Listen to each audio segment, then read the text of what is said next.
வணக்கம், நான் வினோத்குமார் சுப்பிரமணியம். உங்கள் அனைவரையும் மீண்டும் சந்திப்பதில் மிக்க மகிழ்ச்சி. உங்கள் அனைவருக்கும் இனிய புத்தாண்டு நல்வாழ்த்துக்கள். 2026ஆம் ஆண்டு நல்லதொரு ஆண்டாக அமைய வேண்டும் என்ற வாழ்த்துக்களை கூறிக்கொண்டு, இந்த ஆண்டு நம்மளுடைய நிகழ்ச்சி பல தலைப்புகளையும் பல சுவாரஸ்யமான பிரமுகர்களையும் நாம் சந்திக்கவிருக்கின்றோம். ஆக நீங்கள் தொடர்ந்து எங்களுடன் இணைந்திருக்க வேண்டும். அதில் ஒன்றாக இன்று நம்மளுடைய நிகழ்ச்சியை ஆரம்பிக்கிறது நம்மளுடைய இந்திய விளையாட்டாளர்கள். அண்மையில் நடைபெற்ற தாய்லாந்து சி விளையாட்டு போட்டியில் ஒரு தங்கம், ஒரு வெள்ளி, 4 வெண்கல பதக்கங்களை வென்று சாதனை படுத்தியிருக்கின்றார்கள். அதுவும் முதல் முறையாக சி விளையாட்டு போட்டியில் இந்த விளையாட்டு இடம்பெற்றது. அந்த விளையாட்டு இடம்பெற்ற உடனே அவங்க இந்த பதக்கங்களை வாரி குவிச்சிருக்காங்க. அவங்களுடைய அனுபவங்களை நம்மிடம் பகிர்ந்து கொள்ள நம்மளுடைய ஒளிபரப்பு அறையில் காத்து கொண்டிருக்கின்றார்கள் மலேசிய கபடி சங்க தலைவர் பத்மநாதன் வெங்கட்ராமன், குழு நிர்வாகி மற்றும் பயிற்றுனர் முகிலன் அர்ஜுனன் மற்றும் சி விளையாட்டு போட்டியில் தங்கம் வென்றவர் விக்னேஸ்வரன் குணசீலன் அவர்களை சந்தித்து அவங்களுடைய அனுபவங்களை நாம் தெரிந்து கொள்ளலாம். அனைவருக்கும் வணக்கம். வணக்கம். எல்லாரும் எப்படி இருக்கீங்க? நல்லா இருக்கோம். 2025ஆம் ஆண்டை பதக்கங்களை வாரி குவிச்சு நீங்க வெற்றிகரமா நிறைவு செய்திருக்கீங்க. இந்த 2026ஆம் ஆண்டிலும் நீங்க பல பதக்கங்களை, வெற்றிகளை அடைய வேண்டும் என்ற வாழ்த்துக்களை கூறிக்கொண்டு நம்மளுடைய நேர்காணலை நான் ஆரம்பிக்கின்றேன். ஆரம்பத்தில் நான் சொன்ன மாதிரி தான், சி விளையாட்டு போட்டியில் முதல்ல இந்த கபடி விளையாட்டை இடம்பெறுவதற்கு வாய்ப்பு கொடுத்தாங்க. வாய்ப்பு கொடுத்த உடனே மலேசிய விளையாட்டாளர்கள் பதக்கங்களை வாரி குவிச்சிருக்கீங்க. இதோட அந்த மனநிலை எப்படி இருக்கு சார்? அதாவது எனக்கு இந்த மெடல் ஒரு மெடல் ஜெயிக்கும் போது எனக்கு ரொம்ப சந்தோஷமா இருந்துச்சு. ஏன்னா மொதல் வாட்டி சி கேம்ஸ் ஃபர்ஸ்ட் அப்பீரியன்ஸு, அதனால அது ஜெயிக்கும் போது ரொம்ப சந்தோஷமா இருந்துச்சு. இந்த தங்க பதக்கம் ஜெயிக்கும் போது அளவுக்கு மீறி சந்தோஷம், கண்ணில் தண்ணியே வந்துருச்சு. ஏன்னா நம்மளோட தேசிய பாட்டு அந்த தங்க பதக்கம் எடுக்கும் போது அந்த இதா அந்த யூனிவர்சிட்டி உள்ளுக்கு பாடப்படும் போது நம்ம நெகாராக்கோ அங்க ஒளிவைக்க போறாங்க. நம்ம தான், ஏன்னா கோல்டு மெடல் எடுத்தா தான் அந்த நாட்டோட நேஷனல் anthem வரும். ஸோ அது பாடும்போது நம்ம எல்லாருமே, எல்லா பிளேயர்ஸ் எல்லாம் நல்லா கிட்ட சொன்ன எல்லாரும் சேர்ந்து பாடணும். இது நம்மளுக்கு ரொம்ப முக்கியமான ஒரு தருணம் அப்படின்னு எல்லாரும் பாடும்போது கண்ணில் தண்ணியே வந்துச்சு. ஏன்னா இதுக்காக நாங்கள் ரொம்ப போராடி இருக்கோம். இந்த சி கேம்ஸ்ல ஒரு மெடல் ஜெயிக்கிறதுக்காக ரொம்ப ரொம்ப கஷ்டப்பட்டிருக்கோம். அந்த கஷ்டம், அந்த போராட்டம் குறித்து நம்ம பேச போகின்றோம். அதற்கு முன்பதாக தங்கம் என்றவர் என்ன அருகில் உட்கார்ந்துருக்காரு. உங்களோட அனுபவம் எப்படி இருந்துச்சு? சி கேமில் கபடி முதையாக கொடுத்துருக்காங்க. ஸோ கொடுத்ததும் நிறைய ட்ரைனிங்கு, அப்புறம் ரொம்ப கஷ்டம் தாண்டி தான் வந்தோம். ஆனால் இந்த மெடல் எடுத்தோடனே அந்த கஷ்டம்லாம் இதுக்காக தானே இவ்வளோ இது பண்ணோம். அந்த கஷ்டம் வலி அவ்வளோ பெருசாக எதுவும் தெரியல. அந்த தங்கம் அந்த கழுத்தில் மாட்டியிருக்கிற அந்த சந்தோஷம் தான் ரொம்ப பெருசா இருந்துச்சு. உங்களோட பிறப்பிடம் பந்திங். ஸோ பந்திங்கோட பேரையும் நீங்க உலகத்துல உலக அளவுல கொண்டு போய் காப்பாத்திருக்கீங்க. ஆமா ஆமா. சரி, இப்ப பொதுவாகவே நம்மளுடைய பார்த்துட்டோம்னா கபடி விளையாட்டுல ஒரு இத்தனை பேர் தான் இருக்கணும். ஒரு குழுவில் இத்தனை விளையாட்டாளர்கள் இருக்கணும், எதிர் குழுவில் இத்தனை விளையாட்டாளர்கள் இருக்கணும். அதற்காக தான் நம்ம பயிற்சி எடுப்போம். ஆனா சி விளையாட்டு போட்டியில கொஞ்சம் மாறுபட்டதா இருந்துச்சுன்னு கேள்விப்பட்டேன். அதை பற்றி கொஞ்சம் சொல்லுங்க. இப்போ எப்படின்னா, நம்ம நார்மலாகவே நம்மளுக்கு ஸ்டாண்டர்ட் கபடி அப்படின்னா நம்ம 7 பேர் கொண்ட குழு நம்ம நார்மலாக விளையாடுறது. இப்போ நம்ம இந்த சி கேம்ஸ் கண்டி 2 கேட்டகரி எக்ஸ்ட்ராவாக வச்சுருக்காங்க. Super 5, 3 star. இப்போ சூப்பர் 5ன்னு கேட்டிங்கன்னா 5 பேர் விளையாடணும். 3 ஸ்டார்ன்றது 3 பேர் விளையாடணும். அதில் தான் நம்ம தங்க வென்றிருக்கோம் இந்த 3 ஸ்டாரில். ஸோ எப்படின்னா, அதுக்கு நம்ம 7 பேர் விளையாடும் போது அது ஒரு டீம் ஒர்க்காக இருக்கும், டீம் கேமாக இருக்கும். ஸோ இப்போ இந்த 3 பேர் விளையாடும் போது இண்டிவிஜுவலாக நம்ம சொந்த இண்டிவிஜுவல் ஸ்கில், எப்படின்னா நம்மளே பிடிக்கணும், நம்மளே தொடணும். அப்போ ஸோ எப்படின்னா ரைடராக இருந்தால் நம்ம போய் ஆளை எடுத்துகிட்டு வரணும், டிஃபைனாக இருக்கும்போது நம்ம ஆளை பிடிக்கணும். ஸோ ஆல் ரவுண்டராக இருக்கணும், 2 தரத்துலையுமே நம்ம லெவலாக இருக்கணும். அது இன்னொன்று என்னன்னா, நீங்கள் பார்த்தீங்கன்னா அது அந்த சூப்பர் 5ம் 3 ஸ்டாரும் எதுக்காக அது அந்த கேட்டகரியை இந்த சி கேம்ஸில் இன்க்ளூட் பண்ணி நம்ம நாட்டிலையும் சுக்மாலையும் அது வரப்போகுது. நம்மளும் இப்போ விளாண்டுக்கிட்டு இருக்கோம். அது எதுக்காகனா மெடலை இன்க்ரீஸ் பண்ணுறதுக்கு. முன்ன பார்த்தீங்கன்னா கபடி உங்களுக்கு தெரியும், ஸ்டாண்டர்ட் கபடி 7 பேர் விளையாடுறது.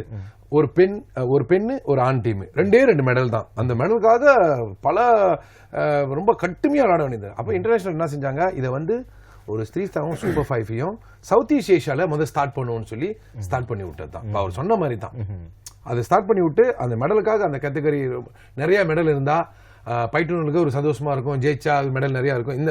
சில பேர் இந்த கேட்டகரியில் ரொம்ப ஸ்ட்ராங்கா இருப்பாங்க, சில பேர் இந்த கத்திரிகளை ஸ்ட்ராங்கா இருப்பாங்க, சில பேர் அந்த கத்திரிகளை. அந்த அடிப்படையில தான் இதை ஸ்டார்ட் பண்ணது இந்த சவுத் ஈஸ்ட் ஏஷியா. இது ஆரம்பமே சவுத் ஈஸ்ட் ஏஷியா. ஒன்றும் நம்ம ஏஷியன் கேமுக்கு அங்கெல்லாம் ஒன்றும் போக கிடையாது. சவுத் ஏஷியா சி கேம்ஸ்க்கு போய் இப்படியே சுக்மா இதுக்கெல்லாம் அப்படியே வந்துகிட்டு இருக்கு. இப்போ சி கேம்ஸ் வந்துருச்சுன்னா சுக்மாக்கு வந்துடும். இதுதான் அதோட இது. பட் அவர் சொன்ன மாதிரி தான், அந்த என்ன சொல்லுவாங்கன்னா அந்த இண்டிவிஜுவலான ஒரு தனித்திறனை காட்டுறதுக்கு ஒரு தளமாகவும் இருக்கிறது. அது வந்து நீங்க போய் தனியா போய் உங்க ஸ்கில்ஸை வந்து அங்க வெளியாக்கணும். 3 ஸ்டார்ன்றது வந்து சாதாரண விஷயம் இல்லை. 2-3 பேர்லாம் கூட இருக்கிறதுக்கு சப்போர்ட் பண்றது கிடையாது. அது ஒரு ஆள் அதை போயிட்டு அந்த அவரோட ஸ்கிலை காட்டி அதை பாயிண்ட்ஸ் எடுத்துட்டு வந்து அவன் ஏறும்போது டிஃபைன் பண்ணணும். இப்ப நீங்க வந்து 3 ஸ்டார்ல தான் ஒரு தங்க வென்றாரு. ஆமா. சோ அந்த அனுபவம் எப்படி இருந்துச்சு? நீங்க இப்ப ஏற்கனவே நீங்க இப்ப 7 பேர் கொண்ட குழுல விளையாண்டுருக்கீங்க. இப்ப நீங்க 3 ஸ்டார்ல போகும்போது உங்களுடைய தனி இவங்க நண்பர்கள் சொன்ன மாதிரி உங்களோட தனித்திறனை காட்டுறதுக்கு வாய்ப்பு இருந்துச்சு. அதை பற்றி கொஞ்சம் சொல்லுங்க. 3 ஸ்டார் பொறுத்தவரைக்கும் பார்த்துட்டிங்கன்னா 7 செட்டோட 3 ஸ்டாரை வந்து கோட் சைஸ் மாறும். கோட் வந்து சின்னது, ஒரு 4 பாக்ஸுக்குள்ளே தான் வந்து அந்த கேமே இருக்கும். ஸோ அந்த பாக்ஸை விட்டு வெளியே போனால் அவுட் அந்த மாதிரி. ஸோ அதுக்குள்ளேயே நம்மளோட மூச்சை பிடிச்சிட்டு வர ரைடரையும் பிடிக்கணும், திரும்பி ரைடராக போகும்போது ஆளை எடுத்துகிட்டு வரணும். அந்த பாயிண்ட்ஸை வந்து கேரி பண்ணி விளாட்றது வந்து கொஞ்சம் ஒரு பெரிய சவாலாக இருந்துச்சு. இருந்தாலும் நம்ம டீம்மேட்ஸ் கொடுத்த நம்பிக்கை, அவங்க என் கூட விளாண்ட ஒரு எனர்ஜியை வச்சு இந்த தாய்லாந்து, இந்தோனேஷியா அவங்க தான் மோஸ்ட்லி ஸ்ட்ராங்காக இருப்பாங்க, அவங்களையும் நம்ம வீழ்த்தி இந்த தங்கம் எடுத்துக்க முடிஞ்சிச்சு. நீங்க தங்கம் வெல்லும் போது எந்த குழுவோட எந்த நாட்டு கூட நீங்க வந்து போட்டி போட்டீங்க? ஃபைனல்ஸ் வந்து தாய்லாந்து டீம், தாய்லாந்து கூட அவங்க கூட விளையாடும் போது தான். ஆனால் அதில் என்ன ஒரு சேட்டான விஷயம்னா விளையாடும் போதே 2வது நிமிஷத்துலேயே நான் வந்து இன்ஜுரி ஆகி வெளியாயிட்டேன். என்னோட சேட் இல்லைங்க, அது கவலை. சேட்டான விஷயம், சேட்டான விஷயம். அதான் என்னோட முட்டியும் எங்கனும் டிஸ்ட் ஆகி என்னால் எழுஞ்சி நிற்க முடியாத அளவுக்கு போச்சு. ஸோ இருந்தாலும் என்னோட டீம் மெம்பர்ஸ் இந்த தங்கத்தை எடுத்து கொடுக்கறதுக்கு அவங்களும் ஹெல்ப் பண்ணாங்க. அவங்களுக்கு பெரிய நன்றி சொல்லிக்கிறேன். சரி சரி, எனக்கு இந்த சைடில் சரியாக காது கேட்காது.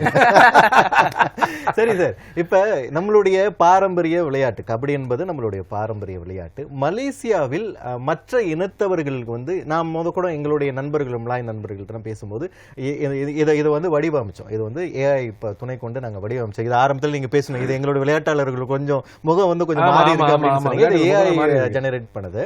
ஸோ இதை நாங்கள் வந்து செஞ்சுட்டு இருக்கும்போது அவர் கேட்டார், இந்த விளையாட்டை பற்றி இது எப்படி விளையாடுவாங்க அப்படிலாம் கேட்கும் போது அவங்களுக்கே ரொம்ப ஒரு சுவாரஸ்யமான ஒரு செய்தியாக இருந்துச்சு. அப்படியா அப்படின்னு வந்து ரொம்ப சுவாரஸ்யமாக கேட்டாங்க.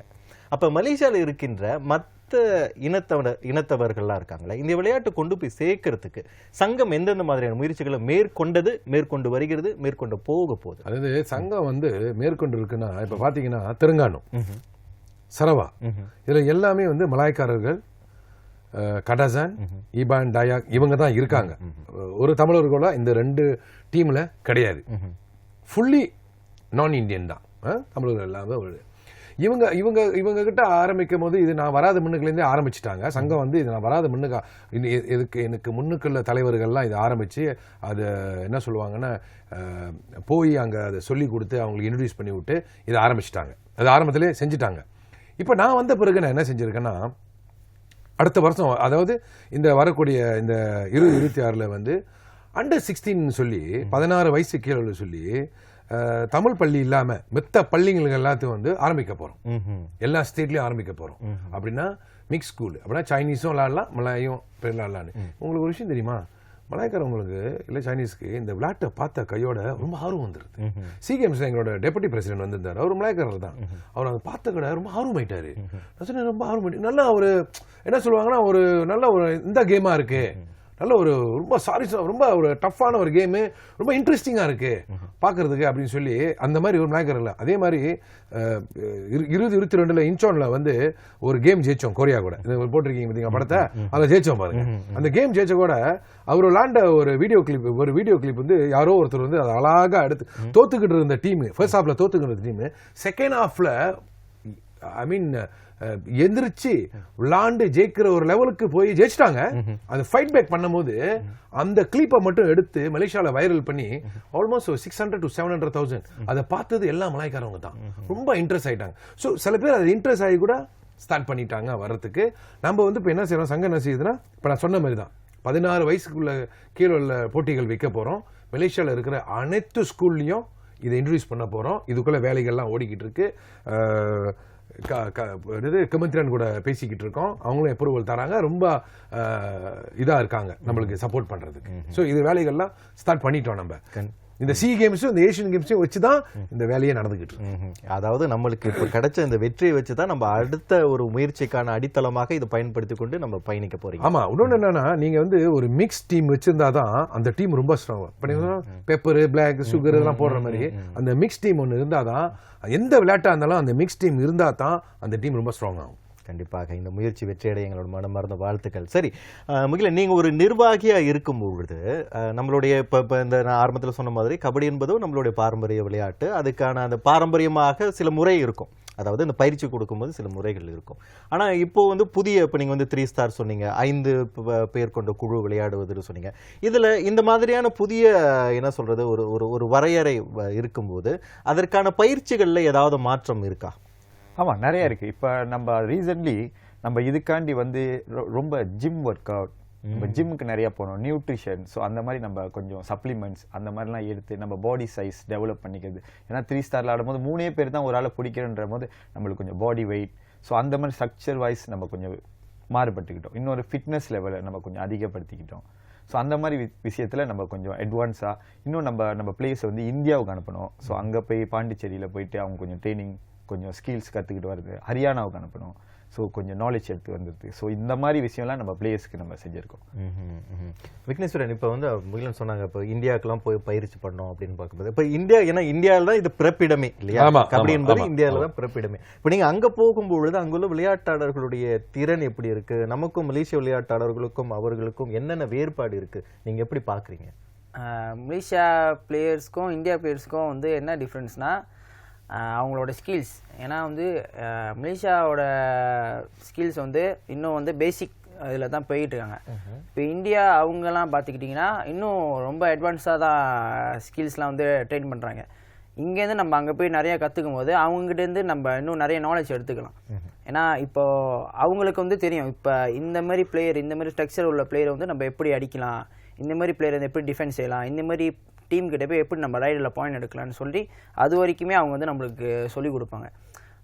அந்த மாதிரி நம்ம போய் நிறைய கற்றுக்கிட்டோம். இந்தியாவும் ஹரியானா அண்ட் பாண்டிச்சேரி 2 இடத்துக்கு போனோம், அங்கே நிறையா ட்ரைனிங் நிறைய கற்றுக்கிட்டோம். சரி சார், இப்போ நம்ம ஆரம்பத்தில் நீங்கள் சொன்ன மாதிரி அதாவது இந்தியர்களையும் தவிர்த்து மற்ற இனத்தவர்களையும் இந்த விளையாட்டுக்கு கொண்டு வரணும் அப்படின்னு முயற்சியை செய்யும் பொழுது புதிய விளையாட்டாளர்களை ஈடுபடுத்த, அதாவது அவங்களுக்கு அறிமுகப்படுத்தி இந்த இளம் விளையாட்டாளர்களும் நீங்கள் வர வேண்டும். இப்போ வந்து பார்த்தீங்கன்னா இப்போ எல்லாமே ஸ்போர்ட்னு ஒன்று ஒரு அறிமுகப்படுத்தி அதில் நிறைய பேர் வந்து அதுக்கு வந்து ஈடுபாடு கொடுக்குறாங்க, கவனம் செலுத்துகிறாங்க. ஆனால் இது வந்து உடல் சார்ந்த ஒரு விளையாட்டு, களத்தில் இறங்கணும், மோதணும், முட்டி மோதணும், அப்போ தான் நம்மளுக்கு வந்து வெற்றி கிடைக்கும். இது வந்து நாட்காடியில் உட்கார்ந்து விளையாடுற ஒரு விளையாட்டு கிடையாது. அப்படி இருக்கிற பட்சத்தில் இப்போ உள்ள இளைய தலைமுறையினருடைய பார்வை, விளையாட்டு துறைக்கு உள்ள பார்வை வந்து வேறுபட்டிருக்கு. ஃபுல்லாகவே சொல்ல முடியாது, ஆனால் இருந்தாலும் சற்று வேறுபட்டு இருக்கு. அப்படி இருக்கின்ற போது இந்த இளம் விளையாட்டாளர்களை அணுகுவது சாத்தியம் நீங்க நினைக்கிறீங்களா? இல்லை, அது சாத்தியம்தான். இங்கே பாருங்க, சில பேர் வந்து நான் ஒரு விளையாட்டர் ஆகணும், நான் ரொம்ப தூரமாக போகணும், உதாரணத்துக்கு நான் சி கேம்ஸ்க்கு போகணும், ஒரு நாட்டை ரிப்ரசென்ட் பண்ணி சி கேம்ஸ் போகணும். சில பேருக்கு வந்து இந்த நீங்கள் சொன்ன மாதிரி அந்த ஸ்போர்ட்ஸ் உட்காந்து விளையாடுறது, சில பேர் வந்து அது வந்து ஸ்போர்ட்ஸ் வந்து மைனையும் என்ன சொல்றாங்கன்னா மைண்ட் பிரெயின். இப்போ என்னைய கேட்டிங்கன்னா நான்லாம் ஸ்போர்ட்ஸை வந்து ஏன் விட்டீங்கன்னு நான் கேட்பேன். இப்போ அந்த காலத்துலேருந்து நம்ம விளையாண்டுக்கிட்டு வரும்போது விளையாட்டுன்றது வந்து ஒரு இருக்கணும், ஒரு ஃபிசிக்கல் இருக்கணும், ஒரு ஃபிட்னஸ் இருக்கணும், ஒரு அவுட்டோரில் போய் விளையாடணும், அது வந்து மைண்டுக்கு வேலை செய்யும், மைண்ட் ஷார்ப்பாக இருக்கும். இப்போ ஸ்போர்ட்ஸில் நீங்கள் ஒரு அக்கௌண்ட் உட்காந்து அது வந்து ஒரு ஒரு ஒரு என்ன மாதிரி கேம் பார்க்குறாங்கன்னு எனக்கு அது சரியாக எனக்கு புரியல. பட் இளைஞர்கள், அது நான் பார்த்த வரைக்கும் சொல்கிறேன்னே, சில பேர் வந்து ஸ்போர்ட்ஸ் லெவல்லையே போகிறாங்க. அந்த கத்திகாரசி என்னை கேட்டிங்கன்னா சோம்பேறியாக இருக்கிறவங்க அதில் விளாண்டுக்கலாம், நல்லா ஆக்டிவாக இருக்கணும், நல்லா ஆக்டிவாக விளாடணும், மூவ் பண்ணி விளாடணும், வரணும், போகணுன்னா இந்த மாதிரி ஸ்போர்ட்ஸில் கபடி, ஃபுட்பால், பேட்மிண்டன் இந்த மாதிரி போகலான்னு இருக்காங்க. இது 2 கேட்டகரி இருக்குது நான் பார்த்த வரைக்கும். ஏன்னா நம்ம எல்லாம் கிராஸ் ரூட்டில் தான் இருக்கோம். சில பேருக்கு அந்த ஸ்போர்ட்ஸ் தான் வேணும். ஐயோ எனக்கு கஷ்டமாக இருக்குது, போய் வெளியே போய் ட்ரைனிங் பண்ணணும், வார்ம் அப் பண்ணணும், ரெடி ஆகணும். இப்போ ஸ்போர்ட்ஸ்னால் உட்காந்து நாக்காலே உட்காந்துக்கிட்டு எல்லாம் பண்ணலாம், அப்படியே கற்றுக்கலாம் அப்படின்னு 2 கேட்டகரிஸ் இருக்குது. ஸோ நாங்கள் என்ன இது பண்ணுறோன்னா, இளைஞர்கள் இந்த மாதிரி ஸ்கூல்ஸ்லாம் போயிட்டு அந்த கிளினிக் கபடி இதெல்லாம் செய்யும் போது வந்து நிறைய பேருக்கு எடுத்து சொல்கிறோம். அது வந்து டிசிப்ளினு, ஒரு ஃபிட்னஸ்ஸு, ஃபிசிக்கலாக செல்ஃப் கான்ஃபிடென்ட்டு, மைண்ட் திங்கிங்கு, இதெல்லாம் வந்து சேர்த்து சொல்லிக் கொடுக்குறோம். ஸோ விளையாட்டில் வந்து இதை நம்ம சேர்த்து சொல்லி கொடுக்கும்போது அவங்க வளர்ந்து வந்து விளையாண்டு நாளைக்கு அவங்க துறையில் வேலை செய்யும்போது இதெல்லாம் அவங்க வாழ்க்கையில் பயன்படுத்துவாங்க. இப்போ ஈஸ்போர்ட்டில் என்னத்தை பயன்படுத்துறது? இது என்னோட ஒரு கருத்து, தனிப்பட்ட கருத்து. இது என்னோட தனிப்பட்ட கருத்து. நான் வந்து ஈஸ்போர்ட்ஸை வந்து குறை சொல்ல ஒன்றும் இல்லை, இது என்னோட தனிப்பட்ட. என்ன கற்றுக்குறோம் நம்ம? ஒரு விளையாட்டு, ஒரு ஸ்போர்ட்ஸ்னா ஒரு டிசிப்ளின் கற்றுக்குவோம். ஒரு டிசிப்ளின் இருக்கணும், ஒரு செல்ஃப் கான்ஃபிடென்ட் இருக்கணும், ஒரு ஃபிசிக்கல் ஃபிட்னஸ், ஒரு உடம்பு ஹெல்த்தியாக இருக்கும். இதெல்லாம் நம்ம கற்றுக்குறோம். ஸோ இதில் என்ன கற்றுக்குறோன்றது எனக்கு தெரியல. பட் அதான் நான் சொல்கிற மாதிரி 2 கேட்டகரி இருக்காங்க. பட் மோஸ்ட்லி ஒரு 60% 60% விளக்காடு வந்து இன்னும் ஸ்போர்ட்ஸ்க்கு வந்துகிட்டு இருக்காங்க. ஸ்போர்ட்ஸ்க்கு ஒரு 40% போகிறாங்கன்னா அப்பா அம்மா. அப்படி ஒரு காலத்துல இப்ப நீங்க அது உங்களுக்கு தனிப்பட்ட கருத்தாக இருந்தாலும் இப்ப நீங்க சொல்லும் போது எனக்கு இந்த தொடர் கேள்வி வருது. அப்படி ஒரு காலத்துல கபடி விளையாட்டு ஸ்போர்ட்ல அறிமுகப்படுத்தினா நீங்க அதை ஏற்றுக்கொள்வீங்களா? சத்தியமா நான் ஏற்றுக்கவே மாட்டேன். ஸ்போர்ட்ஸ் மேனா நானும் சின்ன வயசுலேருந்து ஒரு ஸ்போர்ட்ஸ் மேனு, நானும் ஒரு ஃபுட்பால் பிளேயர். எனக்கு வந்து வெளியே போய் அவுட்டோர் விளாண்டு இதெல்லாம் கற்றுக்கிட்டு இதெல்லாம் வரணும் தான். எனக்கு வந்து ஸ்போர்ட்ஸில் இருக்கணும் அப்படின்னு. இப்போ என் மகனே எடுத்துக்கிட்டிங்கன்னா ஸ்போர்ட்ஸ்க்கு போனவங்களை வந்து வேணா விளையாட்டு துறைக்கு ஓடணும் அப்படின்னு சொல்லி அங்கேருந்து இழுத்து இப்படியே கொண்டு போனது நம்மளால எவ்வளவு முடியுமோ. ஆனா நீங்க சொன்ன மாதிரி அடுத்தது வந்துச்சுன்னா நம்ம அது கஷ்டம் தான் ஏற்றுக்கிறது. மாற்றங்களை நம்ம ஏற்றுக்கொள்ளத்தான் வேண்டும். பட் இருந்தாலும் உங்களுடைய கருத்துக்களையும் அது வந்து சீர்தூக்கி பார்க்க வேண்டும். சரி, இப்ப கபடி என்பது உடல் பயிற்சி, உளப்பயிற்சி, இது இரண்டுமே அவசியம் என்பது என்னுடைய கருத்து. இப்போ உங்களுடைய ஒரு நீங்க வந்து விளையாட்டாளர், ஒரு பயிற்சியாளராகவும் நிர்வாகியாகவும் இருக்கும்போது கபடிக்கு வந்து எது ரொம்ப அவசியமாக தேவைப்படுகிறது? 2 தான். எப்படின்னா 2 கண்ணு மாதிரி. உடம்பும் மனம் ஒரே அளவுல, பிசிக்கலும் நம்மளுக்கு மென்டலும் ஒரே அளவுக்கு சேமா இருக்கும். ஒரு கண்ணு இல்லைன்னா கூட கபடி விளையாட முடியாது. ஆமா, நீங்க எந்த அளவுக்கு ஃபோக்கஸா இருக்கீங்களோ அதே அளவுக்கு உங்க ஸ்ட்ரெங்தாவும் இருக்கணும். ஸோ எப்படின்னா நீங்க முதல்ல ஒரு கேள்வி கேட்டிருந்தீங்க அந்த ஸ்போர்ட்ஸை பத்தி. கபடின்றது வந்து விளையாட்டை தாண்டி ஒரு இமோஷனலான ஒரு கேம். எப்படின்னா ஒரு ஆளை நீ தொட்டினா நாங்க 7 பேரும் சேர்ந்து பிடிப்போம் ஒன்னு. எங்க கோர்ட்டுல வந்து நீ தொட்டுட்டு அவளை ஈஸியா போக முடியாது. அந்த மாதிரி ஒரு ஆக்கப்பூர்வமான ஒரு கேம். ஸோ அதை நம்ம வந்து இது விளையாட்டு கேம்லலாம் அதை கொண்டு வந்தீங்கன்னா அது உங்களால் ஃபீல் பண்ண முடியாது. சில கேமை நம்ம ஃபீல் பண்ணணும். ஸோ அதனால வந்துட்டு போகணும், அது உள்ள அந்த கேம் உள்ள போகணும். அதை போய் நீங்கள் பார்க்கணும், விளையாடணும், ரசிக்கணும். அப்போ அதனால தான் சொல்கிறேன், 2 சைட்லேயுமே இருக்கும். ஃபிசிக்கலாகவும் நீங்கள் நல்லா இருக்கணும், மென்டலாகவும் நீங்கள் ஸ்ட்ராங்காக இருக்கணும். இது ஒரு நல்ல பாயிண்ட் சார். ஆமா, கண்டிப்பா. அவர் சொன்னது நானே இப்போ யோசிக்கிறேன். அவர் சொன்னது நம்ம பேசுறதை வச்சு அவர் கரெக்டா அந்த பாயிண்ட். நல்ல அந்த ஸ்போர்ட்ஸ்க்கு. ஆமா, அப்ப எனக்கு ஒரு இது வருது. அதாவது கபடி ஒரு விளையாட்டே வந்து டச் அண்ட் ஃபீல் தான். ஆமா, தொடுவது தான். அது நீ இப்ப சொன்னீங்களா, நீ தொட்டுட்டு நீ அங்க போயிருவியா அப்படின்னு சொல்லும்போது அதுதான் அந்த விளையாட்டுக்குள்ள ஒரு தனி ஒரு இதே இருக்கு அப்படின்னு சொல்லிட்டேன். சரி, இப்ப நம்மளுடைய இவருக்கு வரும், நம்ம தங்கம் என்ற சிங்கப்பூர். இப்ப இந்த விளையாட்டாளர்கள் செய்கின்ற பொதுவாக செய்கின்ற தவறுகள் நீங்க பார்த்த வரைக்கும், விளையாட்டாளர்கிட்ட கேட்கிறேன் நான். இது விளையாட்டார்னா கபடி இல்லையா? ஆமா, கபடியில செய்யற தவறுகள் அப்படின்னு பாத்தீங்கன்னா, தவறு அப்படின்னு இல்லை, தவறு திருத்திருக்கு தான் நம்ம கோச்சு எல்லாமே இருக்காங்க. இருந்தாலும் அந்த அந்த தவறை வந்து இப்ப நான் உட்கார்ந்துருக்கேன், அவர் உட்கார்ந்துருக்காரு, அந்த தவறை வந்து எப்படி அதை வந்து அவர் வந்து கோச் இருக்காங்க அப்படி இருக்காங்கன்னு சொல்லும் போது அது எப்படி நீங்களே பாத்தீங்கன்னா தவறுகள் செய்யறாங்க. ஆனா அது வந்து அவரு நீங்க கேட்ட கேள்விக்கு அவர் அந்த பதில் சொல்ல மாட்டாரு. அந்த கேள்வி கேட்க ஒத்துக்க முடியல. என்னன்னா அது வந்து ஒரு இயல்பான ஒரு விஷயம், மனிதர்கள் இயல்புதான் அதை தவறு செய்வது. ஆனா இருந்தாலும் அந்த தவறுகளை வந்து நாம் சரியாக பயன்படுத்தி அதை நீங்க தங்க வென்றீங்க. ஏன்னா இவர் சொல்லும் பொழுது எனக்கு மறுபடியும் நீங்க அதை சொன்னீங்களே, என் மைண்ட்ல ஓடிக்கிட்டே இருக்கு. அது வந்து சேட்டான விஷயம் அப்படின்னு சொல்லும்போது நான் சேட்டையான காதல வந்து, ஆனா ஒரு கால் வந்து காயமடைந்து நீங்க தங்கம்ன்றது வந்து சாதாரண விஷயமே கிடையாது. என்ன மன்னிச்சிருங்க. சரி சார், இப்ப நம்மளோட கபடி அப்படின்னு சொல்லும் பொழுது இது பொதுவாக இப்பதான் வந்து நம்ம தங்கம் வென்று பதக்கங்கள் வென்ற பிறகுதான் பலருடைய பார்வை வந்து மலேசிய கபடி சங்கம் மேல பட ஆரம்பிக்குது, கபடி விளையாட்டு மேல பட ஆரம்பிக்குது. ஆனா அதற்கு முன்பதாக கபடி விளையாட்டு வந்து ஒரு மிகப்பெரிய கஷ்டங்களை எதிர்நோக்கியது. நீங்க ஆரம்பத்திலேயே சொன்னீங்க, அதை பத்தி பேசலாம் அப்படின்னு சொல்லிட்டு. எந்தெந்த மாதிரியான கஷ்டங்களை எதிர்நோக்கி வந்துட்டு இருக்கீங்க? அதாவது இப்போ ஒரு மெடல் எடுத்த கையோட தான் எல்லாரும் நம்மளை பார்க்க ஆரம்பிக்கிறாங்க. ஓ, கபடி தங்கம் எடுத்துட்டாங்க, கபடி கண்டிப்பா ஏதோ செய்யணும், கபடிக்கு ஏதோ பண்ணணும் அப்படின்னு. ஆனா இதுக்கு முன்னுக்கு நாங்க வந்து எங்களை வந்து என்ன சொல்லுவாங்கன்னா, ஒரு வீட்டுல ஒரு கோனர்ல வச்சிருந்தாங்க. ஒரு எங்கேயோ ஒரு மூலையில் இருந்தோம் நாங்கள். அப்போ என்ன பிரச்சனை இருந்தாலும் பிரச்சனைகளை வந்து எதிர்நோக்கி போயிட்டு இருந்தா ஒரு சுக்மா வந்தாலும் பிரச்சனை, ஒரு இது வந்தாலும் பிரச்சனை, பணம் பிரச்சனை, ஃபைனான்ஸ் பத்திர பணம் இல்லாமல் எப்படி நம்ம வந்து எல்லா பிளேயரும் கூப்பிட்டு ஒரு இடத்துல ட்ரெயின் பண்ணுறது? பணம் இல்லாமல் ஒன்றும் செய்ய முடியாது. இந்த காலகட்டத்தில் போய்கிட்டு இருக்கும்போது இந்த சி கேம்ஸ்க்கே எடுத்துக்கங்க. நம்ம இந்த சி கேம்ஸ் கிளம்பாத முன்னுக்கு உங்களுக்கு தெரியுமா எவ்வளோ இந்த 8 மாசத்துல நாங்கள் பட்ட பாடு இருக்க ஒரு பெரிய பாடு. அது வந்து யாருக்கும் தெரியாது, எங்களுக்கு தான் தெரியும். பிளேயருக்கு தெரியும், கோச்சஸுக்கு தெரியும், எங்களுக்கு தெரியும் எவ்வளோ வேதனைகள், எவ்வளோ அவமானங்கள், கேட்குற இடத்துல உதவிகள் இல்லை, ஒன்றும் இல்லை. ஆனால் மலேசியாவில் இருக்கிற மக்கள், நம்ம தமிழவங்க, நம்ம சமுதாயம், இந்தியர்கள் ஒரு கிரவுட் ஃபண்ட் செஞ்சு அவங்களுக்கு ஒரு வீடியோ செஞ்சு அனுப்பும் போது அவங்க செஞ்ச உதவி வந்து நம்ம மறக்கவே முடியாது. எஸ்பெஷலி நான் எனக்கு ரொம்ப ஹார்ட்டுக்கு வந்து ரொம்ப ஒரு டச்சான ஒரு விஷயம் என்னன்னா, 1 வெள்ளியோ 2 வெள்ளியோ 5 வெள்ளி, ஆனால் அந்த 1 வெள்ளி 2 வெள்ளி போட்டவங்களாம் வந்து அந்த 10 வெள்ளி சம்பாதிச்சவங்க. நான் 10 வெள்ளி சம்பாதிக்கிறேன், ஆனால் நீங்கள் என்னோட சமுதாயத்தை சேர்ந்த ஒரு ஆள், நீ கஷ்டப்படும் போது எதிர்காலம், இந்த இளைஞர்களுக்கு எதிர்காலம் இருக்குது, சி கேம்ஸில் கண்டிப்பாக போய் ஜெயிப்பாங்க அப்படின்னு சொல்லி 1 வெள்ளி போட்டாங்க பாருங்க. அவங்களாம் வந்து வாழ்க்கை பொழுது நம்மளால மறக்க முடியாது. ஏன்னா அது ஒரு ஒரு ஒரு ஒரு மனசுக்கு எனக்கு ஒரு ரொம்ப டச் ஆச்சு.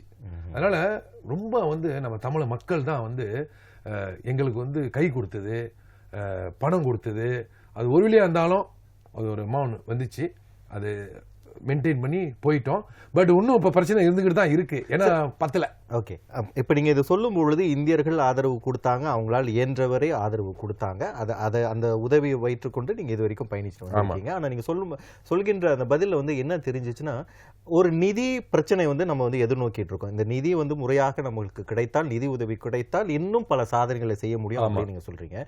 நமக்கு தனியார் நிறுவனங்கள் இல்லை அரசு சார்ந்த துறைகள் உங்களுக்கு உதவி கிடைக்கிறதா? அதில் ஏதாவது தடைகள் இருக்கின்றதா? இப்போ அரசாங்கம் எடுத்துக்கிட்டிங்கன்னா அவங்க ஆரம்பத்தில் இதை நம்ம அவங்களை குறை சொல்ல முடியாது, இது அவங்க பாலிசி. ஆனால் அவங்க என்ன சொல்கிறாங்கன்னா, நீங்கள் மெடல் ப்ரொடியூஸ் பண்ணல, நீங்கள் மெடல் ப்ரொடியூஸ் பண்ணால் தான் என்னால் ஃபுல்லாக செய்ய முடியும், இல்லைனா என்னால் வந்து ஒரு 10 விளக்காடு தான் செய்ய முடியும், இல்லை 20 விளக்காடு தான் போடும். இப்போ எடுத்துக்கிட்டிங்கன்னா நம்மளுக்கு இந்த சி கேம்ஸ்க்கு 1.5 லட்சம் வெள்ளி தான் கொடுத்தாங்க. நம்ம செலவு பண்ணது 6 லட்சம் வெள்ளி, 1.5 லட்சம் வெள்ளி தான் கொடுத்தாங்க. இன்னும் மிச்சம் இதெல்லாம் நம்ம இப்படி தான் தேடணும். இது அரசாங்கத்தோட ஒரு இது. இப்போ ஜெயிச்சிருக்கோம்ல, இப்போ கண்டிப்பாக வந்து போடியம் போகிறதுக்கு வந்து ஒரு வாய்ப்புகள் பிரகாசமாக வரும்னு என் நம்பிக்கை. ரெண்டாவது தனியார் நிறுவனம் மலேசியாவில் நிறைய இந்தியர்கள் பெரிய பெரிய நிறுவனம் வச்சிருக்காங்க. அவங்க நிறைய கொடுக்க வேணாம், கொஞ்சம் நம்ம சமுதாயத்தில் உள்ள பிள்ளைங்க, இது நம்ம பிள்ளைங்களுக்கு தான் செய்ய போறோம், நீங்க பாருங்க எல்லாம் முறையா இருக்கு நம்ம கிட்ட, அப்ப கொஞ்சமா உதவி செஞ்சாங்களே பெரிய விஷயம். ஆனா என்ன ஒரு சேட்டான ஒரு விஷயம்னா, யாரும் முன் வந்து அதை செய்யல. நிறைய வீடியோ வெளியே வந்துச்சு, இன்னொன்னுமோ வெளியே வந்துச்சு. நானும் யாரையும் ஒன்றும் சொல்ல முடியாது, அவங்களுக்கு விருப்பம். ஆனா நான் என்ன சொல்ல வரேன்னா, இது நம்ம சமுதாயம், நம்ம சமுதாயத்துக்கு நம்ம செய்யாம யார் செய்ய போறா? இதுதான் என்னோட கேள்வி. என்னோட மனசுல இதான் எப்பயுமே எனக்கு ஒரு கேள்வியா இருக்குன்னா, கபடி நம்ம சமுதாயத்தில் விளாண்டது, இப்போ அதை வந்து மிக்ஸ் பண்ணிக்கிட்டு வரோம். பட் இருந்தபோது அது எங்கேருந்து வந்துச்சு? இப்போ நீங்க சொன்ன மாதிரி தான் எங்கேருந்து வந்துச்சு? அப்போ அதை பார்க்கும்போது பெரிய பெரிய நிறுவனம் இருக்கு, பெரிய நிறுவனம். கொஞ்சமா ஒரு நிர்வாகம் ஒரு கொஞ்சமா செஞ்சாலே இந்த டீம் வந்து எங்கேயோ போயிடும். நம்ம வந்து மீண்டும் மெடல் போறதுக்கு வாய்ப்புகள் பிரகாசமா இருக்கும். இல்ல கண்டிப்பாக. ஏன்னா நீங்கள் இப்ப நம்மளுக்கு கிடைச்சிருக்கிற இந்த வெற்றியை பயன்படுத்தி தான் நம்ம அடுத்த ஒரு இலக்கை வந்து நம்ம நிர்ணயிக்க முடியும். அந்த இலக்கை நீங்க நிர்ணயிச்சிட்டீங்க. கண்டிப்பாக இந்த நேர்காணல் பார்த்துக்கிட்டு இருக்கிறவங்க, இதற்கு முன்பதாக நீங்க நிறைய ஊடகங்கள்ல நீங்க நேர்காணல் கொடுத்துட்டீங்க. கண்டிப்பாக உதவிகள் வந்து உங்களுக்கு சேரும் என்ற நம்பிக்கை எனக்கு இருக்கின்றது. சரி முகிலன், மலேசிய இந்திய பள்ளிகள், நம்மளுடைய தமிழ் பள்ளிகள் இருக்கின்றது, நம்மளுடைய ஸ்கொலமனங்களில் வந்து நம்மளுடைய இந்திய மாணவர்கள் பயில்றாங்க. அவங்களுடைய நண்பர்களிடையே இந்த விளையாட்டு கொண்டு போய் அவங்களுக்கு எல்லாருக்கும் தெரியும் கபடினா ஒரு விளையாட்டு அப்படின்னு பொதுவாகவே தெரியும். ஆனால் இதில் வந்து இந்த மாதிரியான நுட்பங்கள் இருக்கின்றது, இதில் நீங்கள் சேர்ந்தீங்கன்னா உங்களுக்கு இந்த மாதிரியான எதிர்காலம் இருக்குது அப்படின்னு இந்த இந்தியர்களிடையே, இந்திய இளைஞர்களிடையே இதை வந்து இன்னும் பாப்புலர் ஆக்கணும், இன்னும் வந்து அவங்களை வந்து பிரபலம் அடைய செய்யணும், இந்த விளையாட்டை செய்யணும்னா எந்தெந்த மாதிரி நடவடிக்கைகளை மேற்கொள்ளலாம்? இப்போ நம்ம வந்து பேசிக்காக வந்து நம்ம எல்லா ஸ்கூல்லேயும் வந்துட்டு நம்ம வந்துட்டு கிளினிக் கபடி செய்கிறோம், டெமோ செய்கிறோம். அங்கங்கே நம்ம இப்போ அரிசுக்கானுங்கிற அந்த மாதிரிலாம் வந்துச்சுன்னா நம்ம டெமோ செய்வோம். அங்கே நம்ம ஒரு டோர்னமெண்ட் செய்வோம், மக்களுக்குள்ள ஒரு கேம் செய்வோம். ஸோ வெளியே உள்ளவங்களாம் வந்து விளையாடலாம், ஸோ எல்லா சுற்று உள்ளவங்க எல்லாம் பார்ப்பாங்க. ஸோ அந்த கேமை வந்து கொஞ்சம் பப்ளிசிட்டி பண்ணுறோம். ஸோ அதுதான் இப்போ இந்த கேம் கபடிக்கு வந்து இப்போ நம்ம பப்ளிசிட்டி தேடும். இப்போ நிறைய பேருக்கு இன்னும் கபடி மலேசியாவில் விளையாடுறாங்களான்னு இந்தியருக்கே தெரியாமல் கூட இருக்கு. கபடி மலேசியாவில் இருக்கான்னு இப்போ தான் சில பேருக்கு தெரிய ஆரம்பிக்குது. ஸோ நம்மளுக்கு வந்து இன்னும் நிறையா பேர்த்தோட சப்போர்ட் இருந்தால் நம்ம அந்த கபடியை வந்து சீக்கிரமாக டெவலப் பண்ணுறதுக்கு நிறைய வாய்ப்புகள் இருக்குது. இப்போ அந்த டெவலப்மெண்ட் தான் நம்மளுக்கு கொஞ்சம் குறைவாக இருக்குது. முதல்ல அவர் சொன்ன மாதிரி இந்த காஸ்ட் ரொம்ப முக்கியமாக இருக்குது. இப்போ நம்ம டெவலப் பண்ணணுன்னாலே நம்மளுக்கு கொஞ்சம் நிதி தேவைப்படுது. ஸோ நம்ம இந்த நிதி பிரச்சனையினால நம்ம எல்லாமே கொஞ்சம் கொஞ்சம் அங்கங்கே நம்ம ஸ்டக் பண்ணிட்டு இருக்கோம். ஸோ இப்போ இந்த நிதியும் நம்மளுக்கு சேர்ந்து வந்துச்சுன்னா அதே வித நம்ம டெவலப்பும் பண்ணோம்னா ஸோ அது ஆட்டோமேட்டிக்காக நம்ம ஒரு மலை உச்சிக்கு போறதுக்கு ஒரு நிறைய வாய்ப்பு இருக்கு, பிரகாசமான வாய்ப்பு. நீங்க குறைவா பேசுறீங்க, ஆனா நீங்க ஒண்ணு சொல்லும் போது அது அப்படியே பயங்கரமா இருக்கு.